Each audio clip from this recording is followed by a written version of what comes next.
And now for my part of the puzzle. Yes, sometimes I do wonder what happened to the people I gave directions to.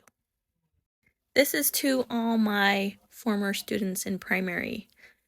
I was what other churches would call a youth minister, I guess, but I was either a counselor or president in the primary for over 20 years. I was chorister, music leader, both in primary and in the chapel. I was an organist, I was a church pianist, I was a seminary teacher for teenagers with my husband. If you recognize me, I'm sorry.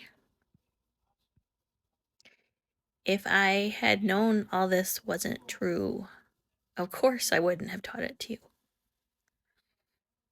I especially apologize to my children, but they've gotten that apology, but I feel especially bad for the girls that I taught in one particular branch.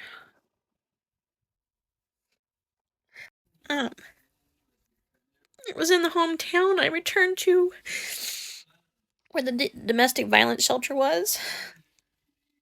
People who know me since childhood and welcome me with open arms and let me love and teach their children. And most of the girls in that room, most of the kids in the room, were girls.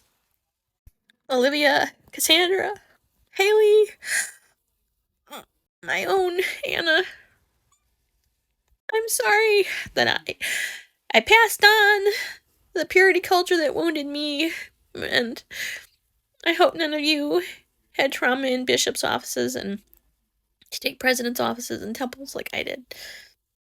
It was the feminism of these little girls, 3 of them came from one family, that first woke me up to the misogyny in the church. Well, it was one of the things that first woke me up as an adult, I guess. I guess I kept waking up and falling asleep. They complained about the Book of Mormon Stories song, both the original and all the added verses. They said, "But there aren't any women in these! How am I supposed to identify with this song and this book when there's nobody like me?" And I have a small talent for writing music.